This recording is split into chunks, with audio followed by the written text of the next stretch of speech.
নমস্কার, দেখছেন কলকাতা টিভি। সঙ্গে রয়েছে আমি স্বর্ণালী। শুরু করছি সংবাদ সারাদিন। সংবাদ সারাদিনের শুরুতেই নজর রাখবো বাংলাদেশের দিকে। বাংলাদেশ জুড়ে কারফিউ জারি করলো শেখ হাসিনার সরকার।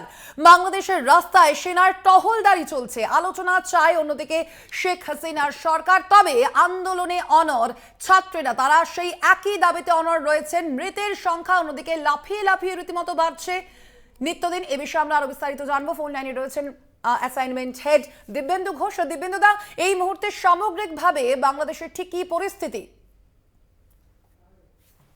তার থেকেই কিন্তু বাংলাদেশের বিস্তীর্ণ এলাকা জুড়ে কারফিউ জারি করেছে হাসিনা সরকার। এবং আমরা সেই ছবি দেখতে পেয়েছি সকালেই, যে ঢাকা বিশ্ববিদ্যালয় চত্বর এবং আরো বেশ কিছু ইউনিভার্সিটি যেখান থেকে এই আন্দোলনটা সংগঠিত হয়েছে, সেই সমস্ত জায়গায় কিন্তু সেনা টহল দিচ্ছে। অর্থাৎ রাস্তায় বেরোলেই গুলি করা হবে।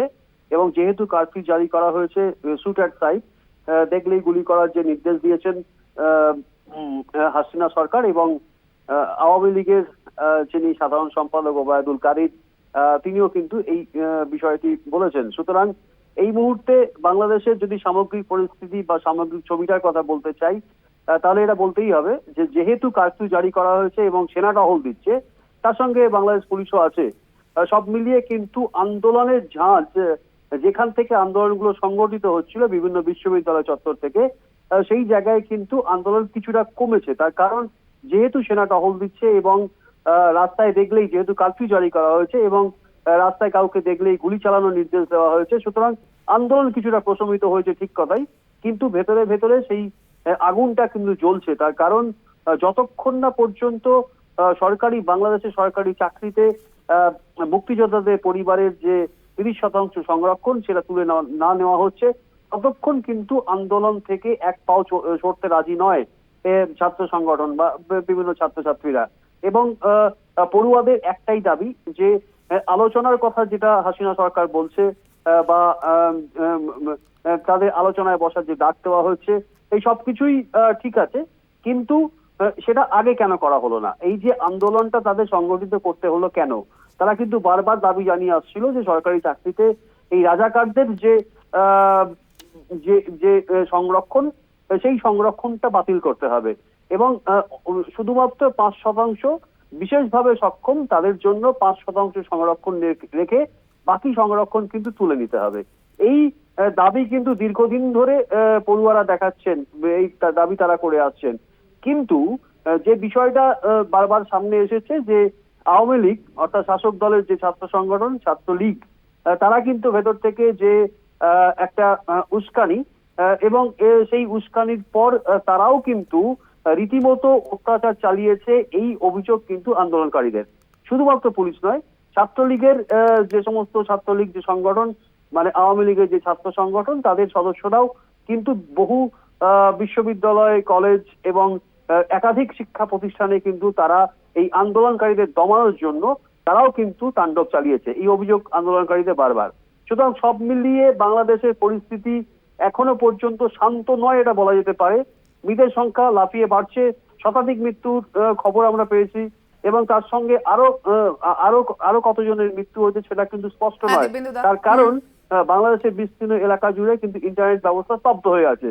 সুতরাং সমস্ত খবর, সমস্ত ছবি এবং যে সমস্ত লেটেস্ট ইনফরমেশন যেগুলো পাওয়া দরকার, সেগুলো কিন্তু অনেক জায়গাতেই আটকে যাচ্ছে। সব মিলিয়ে বাংলাদেশের পরিস্থিতি কিন্তু রীতিমতো উদ্বেগজনক হয়ে আছে, এটা কিন্তু বলাই যায়। একদমই দিব্যেন্দুদা, অর্থাৎ বোঝাই যাচ্ছে বাংলাদেশের পরিস্থিতি কিন্তু রীতিমতো অগ্নিগর্ভ। ধন্যবাদ তোমায়। আমরা কথা বলছিলাম, ফোন লাইনে ছিলেন অ্যাসাইনমেন্ট হেড দিব্যেন্দু ঘোষ।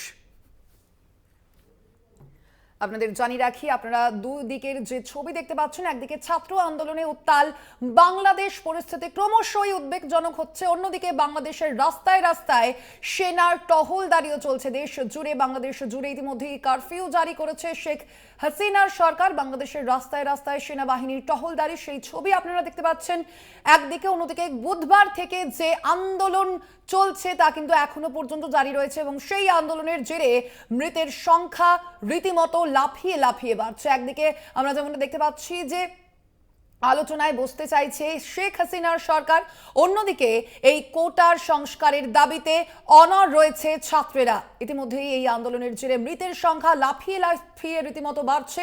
মৈত্রী এক্সপ্রেস সহ একাধিক ট্রেন পরিষেবা বন্ধ করে দেওয়া হয়েছে। অন্যদিকে একাধিক জেল তা পুড়িয়ে ফেলা হয়েছে এবং তার কারণে পালিয়ে গিয়েছে বহু বন্দী। এই পরিস্থিতিতে অনেকেই দেশে ফিরছেন। আপনাদের জানিয়ে রাখি, বেশ কয়েকজন বিদেশের পড়ুয়া ভারতে এসে দেশে ফেরার চেষ্টা করছে এবং যেমনটা আপনাদের জানাচ্ছিলাম যে ইতিমধ্যেই কিন্তু ৩০০ জন পড়ুয়া তারা ভারতে এসে পৌঁছেছে। ত্রিপুরা, মেঘালয়, কোচবিহার হয়ে তারা আসছে ভারতে।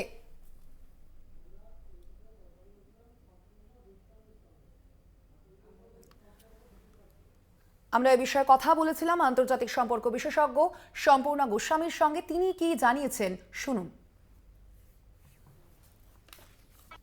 আমরা জানি যে শেখ হাসিনা কিন্তু একটা প্রো ডেমোক্রেটিক আইডিওলজিতে বিশ্বাসী এবং সে নির্বাচিত সরকার।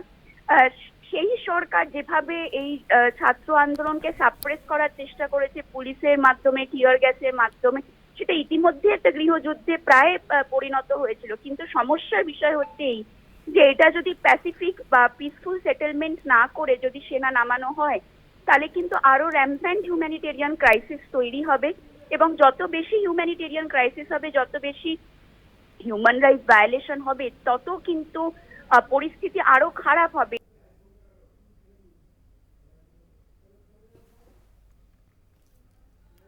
আপনাদের জানিয়ে রাখি, ইতিমধ্যেই বাংলাদেশের পরিস্থিতি কিন্তু অগ্নিগর্ভ এবং ইতিমধ্যেই দলে দলে বাংলাদেশ ছাড়ছেন ভারতীয় পড়ুয়ারা। শুক্রবারই ৩০০ পড়ুয়া তারা ভারতে এসে ফিরেছেন এবং যে খবরের দিকে আমরা নজর রেখেছি, বাংলাদেশে সেখানে রাস্তায় ইতিমধ্যেই সেনার টহলদারি চলছে। আলোচনা চাইছে সরকার, অন্যদিকে নিজেদের দাবিতে অনড় রয়েছেন ছাত্রেরা। মৃতের সংখ্যা ইতিমধ্যেই শতাধিক ছাড়িয়েছে এমনই জানা যাচ্ছে এবং শুধুমাত্র তাই নয়, ট্রেন পরিষেবাও বন্ধ করে দেওয়া হয়েছে। ইতিমধ্যেই ইন্টারনেট পরিষেবাও বন্ধ রয়েছে। এই পরিস্থিতিতে অনেকেই দেশে ফিরছেন। বেশ কয়েকজন বিদেশের পড়ুয়া ভারতে এসে দেশে ফেরার চেষ্টা করছেন।